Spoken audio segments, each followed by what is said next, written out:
দেখো এই অঙ্কটাতে কি করলাম, tan theta plus sec theta minus sec square theta minus tan square theta, এটা কি যে 1 সমান লেখা যায় sec square minus tan square theta. এরপরে কি করলাম, tan theta plus sec theta minus এটাকে ওই sec square theta minus tan square থিটাকে a square minus B square এটাকে ভেঙে নিলাম, a plus b a minus b. তখন কি হলো, sec theta plus tan theta জায়গায় নাই থেকে উপরে লিখছি sec theta minus tan theta. কথা বুঝছো? A square minus B square সমান A plus B into A minus B, এই সূত্র অনুযায়ী। এরপরে নিচের লাইন তো এভাবে থাকলো। পরবর্তীতে একটা জিনিস এখানে দেখো, যদি এইভাবে থাকে এক্স মাইনাস এক্স এ, তাহলে আমরা লিখতে পারি এক্স কমন নিয়ে 1 মাইনাস এ, কারণ এখানেও এক্স যে জিনিস এখানেও এক্স সেই জিনিস।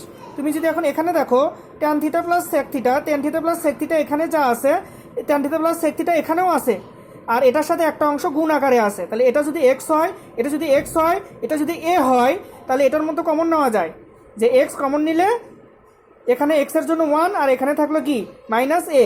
ঠিক এই কাজটা এখানে করা হয়েছে। এখানে কি করা হয়েছে, ট্যান থিটা প্লাস সেক থিটাকে কি করছি, কমন নিছি। তাহলে এটার জন্য কি হবে 1, তারপর মাইনাস, এটা তো কমনের মধ্যে চলে গেছে, থাকছে শুধু এটা। তাহলে 1 মাইনাস এই এই উপরের অংশটুকু এখানে ঢুকে গেছে, কিন্তু তার আগে যেহেতু মাইনাস আছে তাহলে এই জিনিসটা এখানে চলে আসলো। এটা না বুঝলে এটার দিকে ভালো করে চিন্তা করবে, এটার সাথে মিল আছে, এটাও এক্স, সরি এটাও এক্স, এটাও এক্স। তাহলে এক্স এক্স কমন নিলে এখানে থাকে 1 মাইনাস, এখানে তো এক্স কমন চলে গেছে, এখানে 1 থাকে, 1 এর সাথে গুণ থাকে এটা, ওটার সাথে গুণ হয়ে শুধু এটাই থাকে। এজন্য এটা এখান থেকে আসলো 1 মাইনাস, আর উপরের এই অংশটুকু এখানে আসলো, আর নিচে এভাবে থেকে গেল।